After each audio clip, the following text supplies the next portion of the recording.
Varias veces a lo largo de este programa hablamos de dos indicios. Uno, lo que dijo Domingo Cavallo. Dijo, ojo, ojo, o sea, padre de la convertibilidad, admirado por el presidente Javier Milei. Un momentito, el peso hoy está sobrevaluado respecto del dólar. Esto puede afectar grupos fabriles, poderosos, argentinos, lugares de rentabilidad tradicional, pueden estar en riesgo. Y el otro es lo que se escuchó esta semana a partir de la crisis de los Globocopatel, los grandes pools de siembra, que dice, bueno, no pudieron responder a pagarés que tenían que bancar y se los consideró en un virtual default. Dice, bueno, che, y otras voces del campo empezaron a decir, che, no es negocio plantar soja. Si no es negocio plantar soja en la Argentina, ¿qué demonios es negocio? Esto le quiero preguntar al señor Diego Giacomini. Buenas noches. ¿Qué tal? Empecemos por la soja. Buenas noches, ¿cómo andan? ¿Bien? Mira, el punto es muy sencillo. Vos tenés que la microeconomía y especialmente el campo, el sector agroexportador y las economías regionales enfrentan una tormenta perfecta. ¿En qué sentido? Primero y ante todo, tienen, debido al plan macroeconómico en general y el plan cambiario monetario en particular, tienen un aumento estrafalario de los costos de producción en dólares. Eso es el primer ingrediente de la tormenta de origen autóctono. Después hay un segundo ingrediente, también de origen autóctono, que tiene un gran aumento de la presión tributaria. ¿Por qué? Porque la presión tributaria relevante es la presión tributaria global. Cuando vos sumás los tres niveles de gobierno, porque a ver, un campo paga impuestos provinciales, impuestos nacionales, impuestos provinciales y tasas municipales. Entonces, esto yo se lo expliqué millones de veces a Javier, yo lo vengo diciendo de antes que asumiera. La motosierra era imposible que la pagara la casta y era de cajón, de taquito, que le iba a pagar el sector privado. ¿Por qué? Por el andamiaje institucional político de Argentina. Cuando el gobierno nacional le corta el chorro a las provincias y los municipios, los gobernadores se dan vuelta. Los intendentes, sus legislaturas, sus congresos provinciales se dan vuelta y crean impuestos provinciales, suben tasas provinciales, crean tasas municipales, suben alícuotas de tasas municipales y suben la presión tributaria. A esto le tenemos que agregar que el gobierno nacional también subió la presión tributaria. Claro. ¿Por qué? Primero, bueno, recién contábamos, el impuesto a los combustibles líquidos se sigue cobrando, pero no se toca en la ruta. Bueno, hay un impuestazo, primero y ante todo, que está oculto. ¿Por qué? Porque a nivel impositivo, el gobierno es socio de los precios que más subieron en la economía. ¿Qué quiero decir? Vamos a producir. Para producir se necesita luz. Para producir se necesita gas. Para producir se necesita agua. Si las tarifas de todos esos servicios se subieron entre 300 y 400% con la política cambiaria que hay, quiere decir que prácticamente todos esos costos de producción subieron alrededor de 250 a 300%. Ahora bien, el gobierno de liberal no tiene absolutamente nada porque no ayudó al sector privado diciendo, che, subo tarifas para que haya inversión en el sector energético, por decirlo de alguna manera, pero yo no soy socio del sector energético, soy socio del sector productivo privado y le bajo las alícuotas a todo esto para darle alivio al sector privado. No, dijo, yo soy socio de las tarifas y yo también cobro las alícuotas sobre una base imponible 300, 400% Milei dice que más para alta. este año va a bajar impuestos. Bueno, a ver, primero y ante todo, acá hay de vuelta un gran problema institucional y hago hincapié en el régimen político. Él baja impuestos nacionales que, perdón, como estoy diciendo, él hasta ahora lo subió. La presión tributaria nacional la subió. Hay que ver qué va a hacer en el 2025. Pero ahora, él dice que los va a bajar. Punto número 1. Le doy la derecha, vamos a creerle. Pero también tiene que seguir el motosierra. ¿Por qué?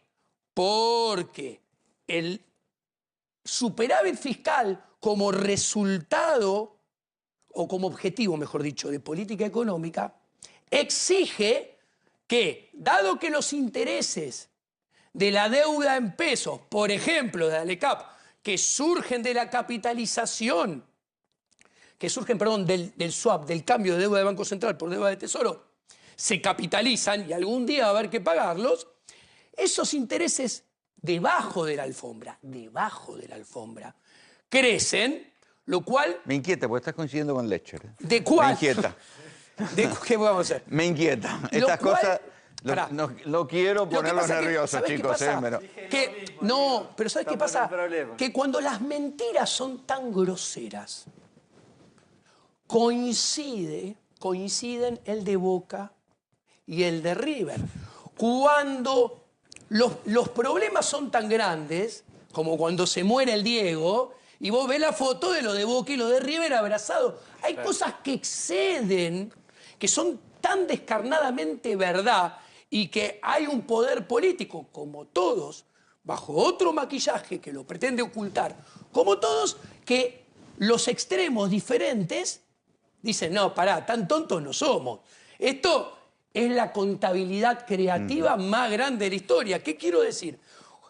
Los intereses de ALECAP, cuando vos los sumás, todos los del 2024, son casi el triple del superávit fiscal informado. Con lo cual, en realidad, debajo de la alfombra, hay... Los economistas sí, lo que pasa es que los economistas que levantamos estos, uno, nos tratan de ocultar, nos tratan de silenciar, nos arman campañas para desprestigiarnos con recursos fiscales y con actores de la política institucional pagados con nuestros propios impuestos. Cuando en realidad no estamos perjudicando a nadie, estamos dando nuestro análisis macro y después microeconómico. Entonces, yo estaba diciendo, imagínate, le doy la derecha que le creo. No le creo porque si el objetivo primordial es el déficit fiscal, el superávit fiscal, no hay espacio para bajar impuestos nacionales. Ahora, si se animara a bajar impuestos nacionales, como el motosierra tiene que seguir porque va a bajar impuestos nacionales, ¿qué va a pasar? El gobernador y el intendente se van a seguir dando vuelta y van a seguir subiendo la presión tributaria. O alguien a lo largo y a lo ancho del país no se está horrorizando con los números de las boletas que le van a venir en el 2025, de las tasas y de los impuestos provinciales. Ahora, ¿el gobierno nacional puede hacer eso? No, no puede hacer eso. O sea, no puede cambiar eso me refiero. No, no puede hacer porque institucionalmente no lo puede hacer. Porque estamos con un federalismo trucho. ¿Por qué? Porque un federalismo de verdad es cada gobernador debería recaudar, no debería recaudar el gobierno nacional y las provincias le deberían pasar al gobierno central, que debería gastar mucho menos de lo que gasta. ¿Por qué lo digo esto? Para que lo entienda la gente. A ver, la policía es provincial. Claro. La educación. Los hospitales la salud. Y los médicos son provinciales. Los colegios, los maestros son provinciales. Los tribunales, los jueces son provinciales. O sea, el gasto que supuestamente el liberalismo defiende está en hombros de las provincias. Entonces, acá habría que cambiar todo el sistema institucional. Mirá lo que te voy a decir. Empezando, dando vuelta cómo se recauda, que dije, tiene que recaudar las provincias, y el gobierno nacional debería ir para atrás y dar vuelta a lo que hizo Domingo Felipe Cavallo. que se hizo cargo de 13 cajas de jubilaciones. Deberían volver todas a provincias, que esto es muy interesante, porque todo administrador nacional se desgarra porque paga jubilaciones. Les cuento, las cajas de la provincia de Buenos Aires, la caja de Córdoba y la caja de Santa Fe, que son las 3 cajas más grandes, siguen estando en los hombros de las provincias. Con lo cual acá viene la mentira más grande. Nación, ¿en qué gasta Nación? Ahora, en y la acá deuda, termino. en el pago de servicio de la deuda. Bueno, pero acá viene Milei, que yo antes que fuese presidente, que mentía, así como Esper también mentía, vamos a cambiar la coparticipación. Le mentía a la gente. ¿La pueden cambiar la coparticipación? No, no la pueden cambiar la coparticipación. Es simple, porque hay 6 jurisdicciones que pierden como loco con este sistema político, que son las grandes, y 18 que ganan. Y como es una ley especial que necesita mayoría especial de los presentes en el Senado, donde toda la provincia tiene el mismo peso, nunca están esos senadores. La pregunta de o sea, no tiene solución. Esa es la conclusión. No tiene solución bajo este sistema político. Por eso, cuando uno mira el PBI per cápita de Argentina en el largo plazo, mira, te voy a decir una cosa. Imagínate que a Milei se le da el sueño húmedo y le sale todo como quiere en el 2025. Más o menos como es.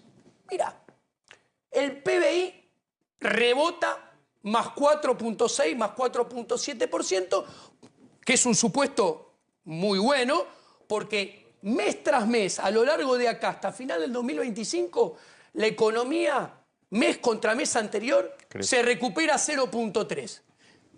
Que eso es el promedio de los últimos 2 meses. O sea, no se manca nunca. Bueno, cierra en más 4.6. ¿Ok? Perfecto. Primero te hablo del crecimiento, después la inflación y el dólar. ¿Dónde termina ese 2025 del sueño húmedo del Poder Ejecutivo Nacional? Termina con un 2025 que a nivel de producción de bienes y servicios, no generación de riqueza es otra cosa, producción de bienes y servicios, queda empatado con más o menos con el 2017 y con el 2022, pero con casi 5 puntos porcentuales más de población, 4 puntos porcentuales más de población que en el 2022 y 9 puntos porcentuales, 10 más de población que en el 2017. Con lo cual, la generación de riqueza, que es lo que importa, porque la variación del PBI, que sea positivo, no es crecimiento económico. No. Crecimiento económico es cuando el PBI per cápita crece sostenidamente como mínimo 5 o 10 años seguidos. O sea, de acá hasta que termine este mandato, nadie puede estar seguro que Argentina está en un sendero de crecimiento genuino. En términos de PBI per cápita, si se da el sueño húmedo de Milei, la generación de riqueza del 2025 termina por debajo de la del 2022, por debajo de la del 2019, el derrape de Macri, por debajo de la del 2017, por debajo del 2015. Y esto es lo interesante, tanto que habla de tendencia Milei. Si la economía les sale todo bien en términos de crecimiento y da más 4.6, la tendencia lineal del PBI per cápita es exactamente la misma a final del 2025 que la del 2011. Está bien, pero ¿podría haber hecho otra cosa? Sí, ahora voy, pero te digo que, déjame avanzar. Ahora, ¿qué quiero decir? Si la tendencia lineal es exactamente la misma, tanto que habla que es especialista en crecimiento, que parece que la pifia bastante, lo interesante de esto es, no cambió nada, es más de lo mismo. Él necesitaría haber crecido este año y necesita crecer el año siguiente, 2025, casi al 10%. ¿Cómo hizo la convertibilidad en el 91, 92, que bajó la inflación mucho más rápido, mucho más fuerte, con los 2 años creciendo el 9%? Si ese fuese el escenario, sería otra historia. Ahora, ¿qué pasa con lo que te estoy explicando yo? ¿Cómo lograría? Y este es el punto. El sueño húmedo, si vos le preguntás, le encanta el tipo de cambio fijo, por eso admiró siempre tanto a Cavallo y por eso tuvo terror de abrir el cepo y dejar de flotar. Pero Cavallo le está diciendo, ¿está 20% sobrevaluado? Imagínate, si Cavallo se anima a decir esto, que siempre se da cuenta de las cosas tarde, se dio cuenta que la estrella era Menem y no él tarde, se dio cuenta que con De la Rúa no ibas a llegar a ningún lado, también tarde. Hace poquito yo le expliqué. Se aferró al 1-1 tarde. No, dijo que más había estabilizado bien la economía al 6%. Le dije, doctor, yo lo conozco personalmente. ¿Cómo la está pifiando? En teoría, en números técnicos, pragmáticos del todo día. Esto se va a ir al 12, 13, tranquilamente. Y así aconteció. Ahora, vuelvo a lo que quería explicar. ¿Cómo lo lograría? Ama el tipo de cambio fijo. Imaginemos un escenario que se le da todo lo que él quiere. Bueno, el crawling peg se baja del 2 al 1 en marzo y sigue al 1 hasta final de año. ¿Ok? Perfecto. La inflación converge como es el sueño húmedo al 1, uniéndose con el crawling peg de 1 a final de año. Eso te da una inflación en la punta de diciembre de 26%. 27. Es el sueño húmedo. No estoy diciendo que se va a dar. Estoy partiendo del mejor escenario a propósito. Al mismo tiempo, eso es $1 a final de año de 1.200 pesos. Bueno, si se da todo eso, ese tipo de cambio es el dólar un 10% más barato que en la actualidad. Si asumimos una depreciación del real contra el dólar alrededor del 10%, porque el dólar index, cualquiera que lo mira en el mundo, va a seguir fortaleciendo. Estoy siendo generoso, 10% nada más. Eso genera que el real va a ser 20% más barato que hoy. Ya lleva el 26 de devaluación. Entonces, ¿qué quiero decir? Exacto. Que si se le da el sueño húmedo y aguanta hasta el final, vos me decís, ¿hay alguna probabilidad que lo logre? Sí, la probabilidad no es 0. ¿Por qué? Porque vos tenés uno, muy probablemente acuerde con el Fondo Monetario. Y aparezca la plata. Vaya a saber si si el fondo pone más plata, ya unos bancos pusieron 1.000. A ver, eso es más deuda, es más impuestos futuros. ¿Para qué se toma más deuda? Para tener dólares. ¿Para qué? Para subsidiar la salida a un tipo de cambio barato de los que ganaron 100, 150, 180, 80, según cuando ellos entraron. Pero en experiencias históricas eso estalló en algún momento. Ahí va. ¿Pero por qué va a estallar? Porque si hoy el campo, que es en la economía argentina lo que es el Real Madrid al fútbol, o sea, es el sector más productivo, más dinámico, más competitivo. Hoy no es rentable producir y los precios internacionales, cuando uno mira hacia adelante, no van a dar la vuelta y van a subir, sino que van a seguir cayendo. Imagínense, el ciclo político también subsidia al gobierno y lo ayuda a que esto siga. Los empresarios, los empresarios y los empresarios de todas las asociaciones, ¿ustedes escucharon alguna vez que hablen mal de algún presidente? Nunca. Del que esté hablan siempre bien. Pero siempre. Entonces, eso también le subsidia el devenir a lo largo del 2025. Está bien, pero va a haber... Empieza a haber grandes fábricas que están complicadas. Asindar, la fábrica de zapatillas. Si él llega a final del 2025, le sale todo bien con este programa, en realidad la infección debajo de la alfombra crece más y más y la tasa de crecimiento de la infección y de la temperatura escondida con ibuprofeno, crece más rápido, porque si no es rentable hoy en día, va a ser todavía menos rentable a final de año. Ahora, es muy interesante esto. Escuchá lo que te voy a decir. Escuchen la mesa. Javier Milei, disfrazado como todo político de raza, hizo un PhD acelerado en política de raza, te dice, yo te voy a devolver la competitividad bajándote impuestos. Es muy loco. Primero, porque no puede bajar impuestos, porque ya dije que hay un montón de impuestos que dependen de 24 gobernadores y de 2.300 intendentes. ¿Ok? Punto número 2. Las retenciones no. ¿Quién es Milei? Mao Zedong. Podría sacar las retenciones. A ver, Milei es Mao Zedong. O sea, él sabe qué impuesto bajar, a quién bajárselo, cuándo bajárselo, en qué magnitud bajárselo. Y no solamente eso, si sabe todo eso, sabe cómo cada función de producción y cada función de costo de cada empresa responde a cada impuesto, porque él sabe cómo tocar la botonera. A ver, si esto pudiera llegar a buen éxito, el socialismo habría sido un éxito, porque esto es socialismo explícito. Entonces, ¿qué quiero decir?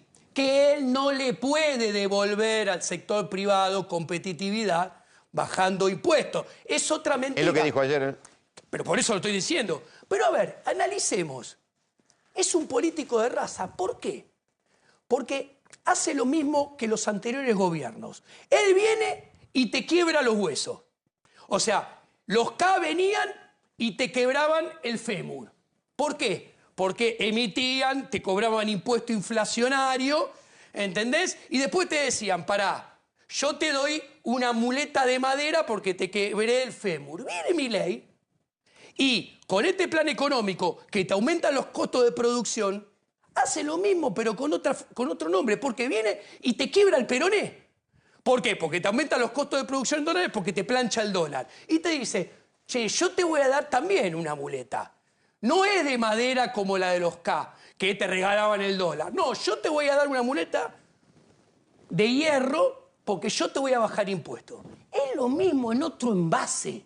Es lo mismo con otro nombre. Y el sector privado va a terminar en el largo plazo pagando los platos rotos. ¿Se comprende esto? Porque esta es una cuestión de fondo que viene por arriba del plan económico y las mediditas puntuales que se discuten día a día y que aparecen en las noticias en los portales de Internet. Otra cosa de fondo es filosófica, política y ética. A ver, para que una economía funcione bien y crezca sostenidamente 10 años seguidos, tiene que haber armonía, tiene que haber paz social. ¿Por qué? Porque necesitas que los individuos se asocien y cooperen más, porque para ahorrar más, invertir más, comerciar más, tiene que haber más asociación entre los sectores económicos. Y perdedores. Cuando desde la política se vive confrontando, se vive construyendo escenarios violentos, se vive segmentando la sociedad, lo mismo que el kirchnerismo, de vuelta acá, con otro envase, otra camiseta. Ahora, cuando se segmenta la sociedad y la sociedad es más violenta, se comercia menos, se produce menos, se invierte y se ahorra menos. Estoy hablando de largo plazo, que es lo que importa. O sea, 2, 3, 4, 5, 6 años. ¿Y qué sucede? Cuando la economía, indefectiblemente, como resultado de un escenario confrontativo y violento permanentemente, termina funcionando peor, eso alimenta el péndulo político, que era lo que estaban hablando cuando estaban hablando de la ESMA. Y el péndulo político los tenemos adelante de los ojos los argentinos. Lo único bueno que hizo Alfonsín fue el juicio a las juntas, que fue algo excepcional a nivel mundial, porque Nuremberg no eran jueces alemanes. Acá fueron jueces argentinos. Ahora, ¿qué pasó después? Y esto me lo contó Carlos Saúl Menem en persona, que es una... Yo discrepo totalmente. Después vino el indulto, tanto para los militares como para Firmenich y compañía, con el pretexto de pacificar. ¿Cómo vas a pacificar perdonando a los delincuentes de ambos lados? No pacificás nada, alimentás la segmentación, la violencia. ¿Eso qué fue? Padre del kirchnerismo. El kirchnerismo, ¿qué hizo? Tomó, totalmente falto de ética, el bastión de los derechos como un negocio y como un bastión político propio. Está bien, pero también puso Ahora, en marcha los juicios. Paradójicamente, Menem terminó siendo un senador kirchnerista y el kirchnerismo con esto alimentó este péndulo que viene ahora con Villarruel y compañía.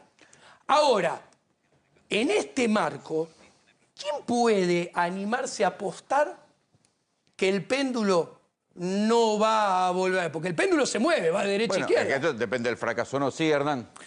No, una cuestión, no comparto nada respecto de qué genera confianza en el mercado, mucho menos lo último que mencionabas respecto del juicio a las dos partes y demás, no comparto nada. Pero te quiero preguntar sobre otra cosa. Si yo hablé bien del juicio. Supongamos por un segundo que no se bajan impuestos. Sí.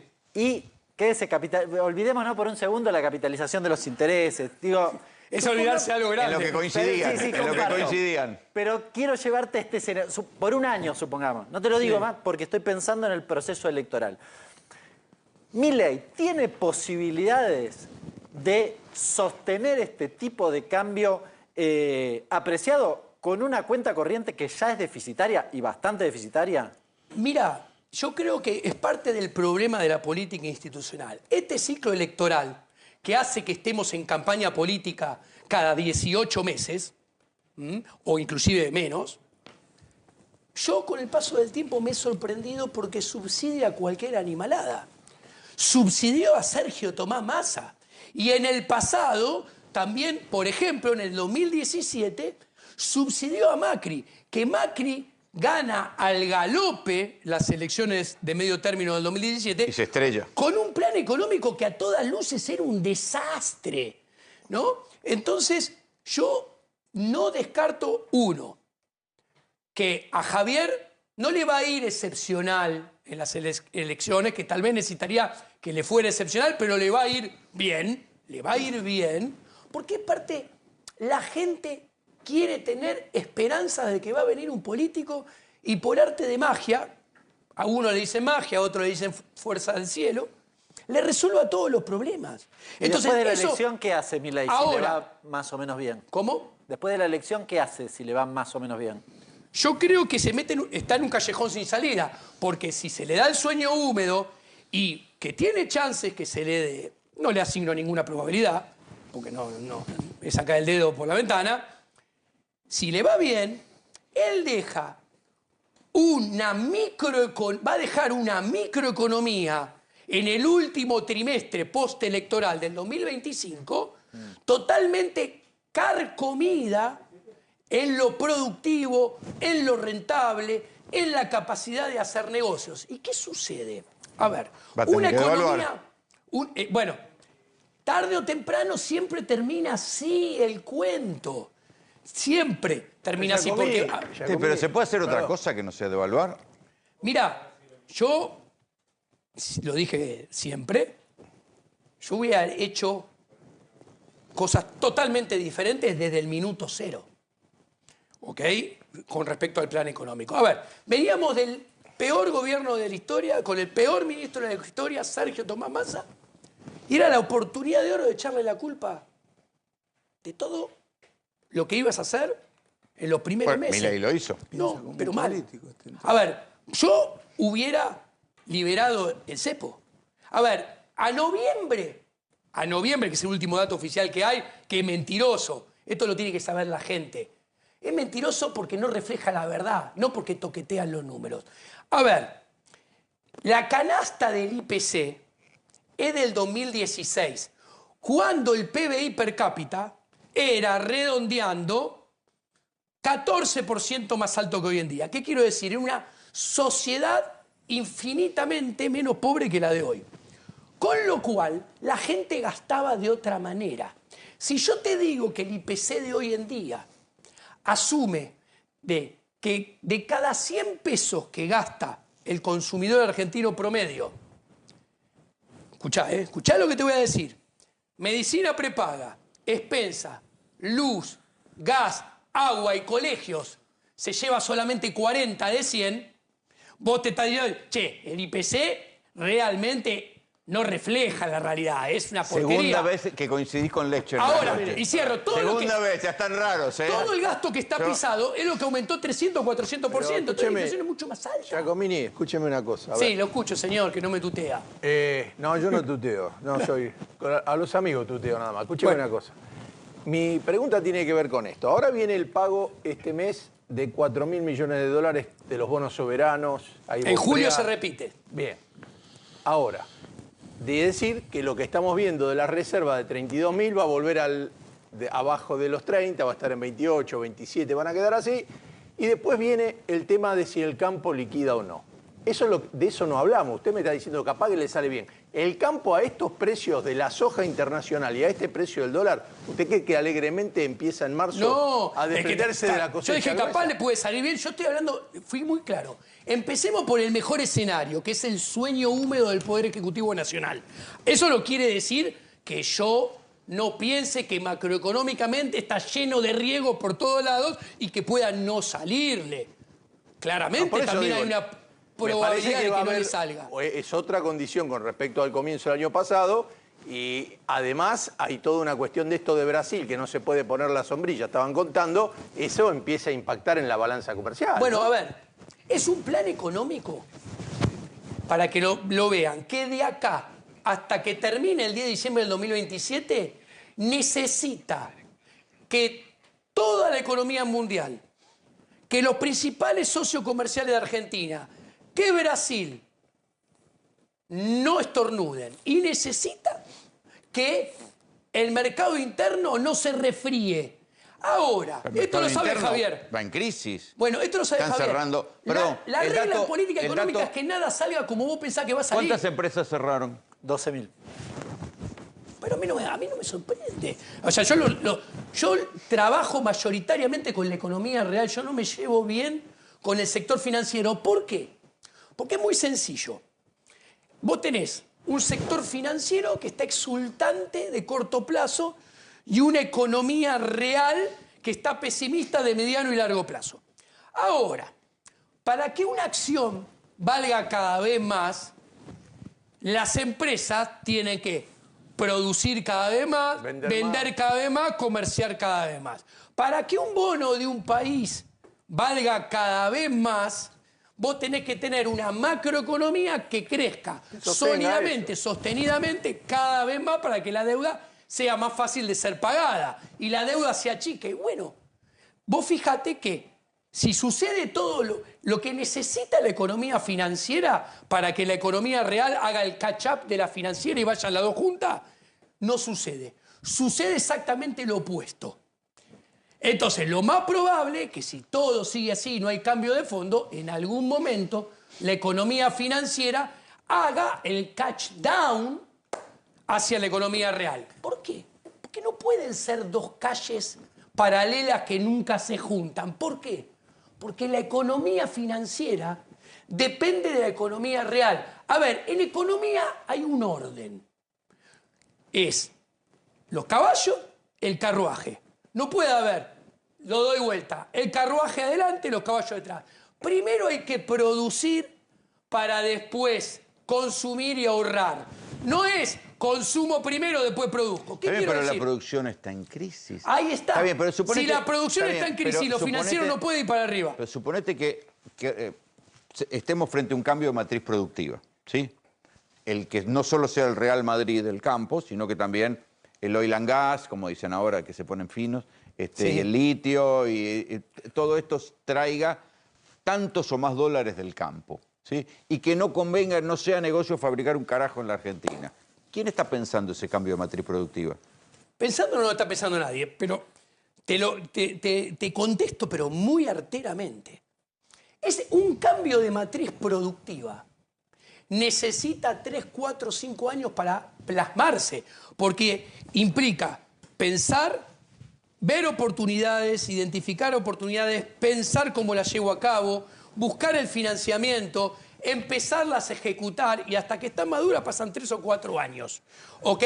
O sea, ¿qué quiero decir? Para que esto siga para arriba lo financiero con un cambio de matriz productiva que exige 3 o 4 años para estar plasmado, en esos 3 o 4 años, lo financiero con el movimiento de un solo precio, que es el tipo de cambio, se te da vuelta así en semanas. Perdóneme una cosa en sola. semanas. Escúcheme una ¿Entendés? sola cosa. El programa, vio que hay un programa famoso ahora que se llama Serrucho, que está en Ahora Play. Que usted a veces sale ahí, también está invitado. Nunca veo Ahora Play. Bueno, no sale ahí, no quiere.